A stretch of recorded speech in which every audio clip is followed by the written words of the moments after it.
Hello friend, जय हिंद। आज हम बात करेंगे हुमायूं के द्वारा लड़े गए युद्धों का ट्रिक। ठीक है, तो हुमायूं से रिलेटेड भी एग्जाम में क्वेश्चन पूछ देते हैं और हुमायूं से रिलेटेड जो क्वेश्चन पूछता है वो खास करके शेर शाह सूरी से रिलेटेड जो है पूछा जाता है। यानी हुमायूं एक ताकतवर मुगल बादशाह था, इसमें कोई शक नहीं है, बट उसकी ताकत शेर शाह सूरी के आगे नहीं चल पाती थी। वो लगभग सभी राजाओं को पराजित किया मगर शेर शाह सूरी को पराजित नहीं कर सका। ठीक है, तो इस ट्रिक को स्टार्ट करने से पहले बच्चों के फरमाइश पर एक छोटा सा शेर हो जाए कि लोग डूबते हैं तो समुंदर को दोष देते हैं, लोग डूबते हैं तो समुंदर को दोष देते हैं, मंजिल न मिले तो मुकद्दर को दोष देते हैं, मंजिल न मिले तो मुकद्दर को दोष देते हैं, खुद तो संभल कर नहीं चलते, खुद तो संभल कर नहीं चलते, जब ठोकर लगती है तो पत्थर को दोष देते हैं, जब ठोकर लगती है तो पत्थर को दोष देते हैं। ठीक है, तो देखिए अब हम पत्थर को दोष देते हैं। अब पत्थर तो हमारे पास चल कर आया नहीं, जब पत्थर तो उछल के हमारे मुंह पर या हमारे शरीर पे तो लगा नहीं, तो हमारा ही पैर क्या हो रहा है, उस पत्थर से टकरा रहा है, तो गलती तो हमारी है मगर हम दोष देते हैं किसकी, पत्थर की। ये कौन रख दिया रास्ते में पत्थर, कहाँ से पत्थर आ गया, किसका पत्थर है। तो सेम वैसे ही, हाँ वैसे ही हम कांटों को भी दोष देते हैं। जब हम चलते हैं तो हमारे पैरों में कांटा चुभ जाता है तो हम कांटों को गलती देते हैं, हम आसपास के लोगों को गाली गलौज करने लगते हैं, हाँ आसपास के लोगों को दोषी ठहराने लगते हैं, मगर हम खुद की अंदर नहीं झांकते हैं, खुद की अंदर नहीं देखते हैं कि हमारी क्या गलती है। हमने पैर उस पर रखा था, ना कि कांटा हमारे ऊपर आकर पड़ गया था। ठीक है, तो अक्सर यही होता है कि इंसान के साथ जब कुछ गलत होता है तो उस गलती का एहसास उससे खुद से नहीं होता है, वो उसको लगता है कि सामने वाले ने गलती किया और वो सारा बड़ा सारा गुस्सा सामने के ऊपर उतार देता है।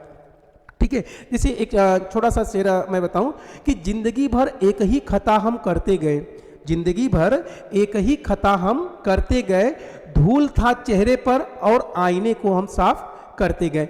ठीक है, तो यही होता है कि हमारे चेहरे पर धूल है और बार बार हम क्या करते हैं, हम आईनों को साफ करते हैं, सिम इसी अंदाज में जैसा कि अभी हमने आपको पहले बताया।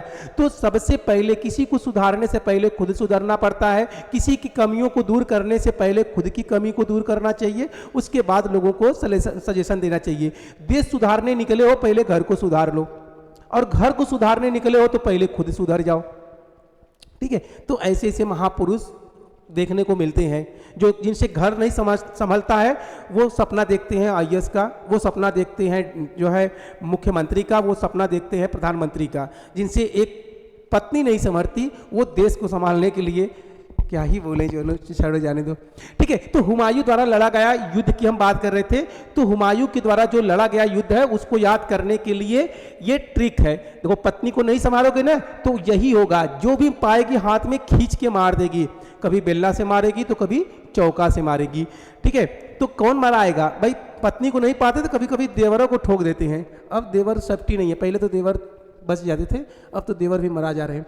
तो देवरा को चौका से मारा। ठीक है, देवरा को चौका से मारा, यानी कि जो पत्नी थी वो क्या की, वो अपने देवर को चौका खींच कर मारी, बेलना से तो पहले भी मार चुकी थी। ठीक है, तो देवरा सो जाएगा वेदरा का युद्ध या दोहरिया का युद्ध, वेदरा का युद्ध या दोहरिया का युद्ध।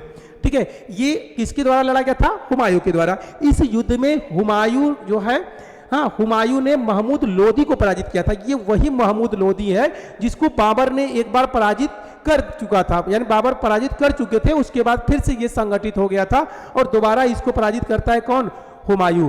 किस युद्ध में करता है, वेदरा या दोहरिया के युद्ध में 1531 में। उसके बाद होता है चौसा का युद्ध। चौसा के युद्ध में हुमायूं हारते हैं शेर खां के साथ, यानी शेर खां मतलब शेर शाह सूरी, शेर खां का मतलब शेर शाह सूरी, यानी शेर शाह सूरी ने चौसा के युद्ध में हुमायूं को पराजित कर दिया। सॉरी। उसके बाद आता है का से है कन्नौज।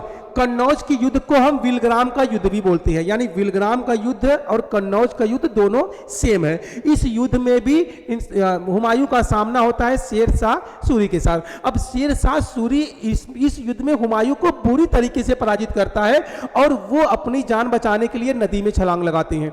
उसके बाद वो घोड़े से ही छलांग लगा देते हैं, बहकर पता नहीं कहाँ चले जाते हैं। फिर एक निजाम भिश्ती नामक एक व्यक्ति था जिसका नाम था निजाम भिश्ती, वो उनको पाता है और उनको वहां से बचाकर लाता है अपने घर पे, उनका सेवा सत्कार करता है। इससे खुश होकर हुमायूं ने निजाम भिश्ती को आगरा में आधा दिन का बादशाह नियुक्त कर दिया।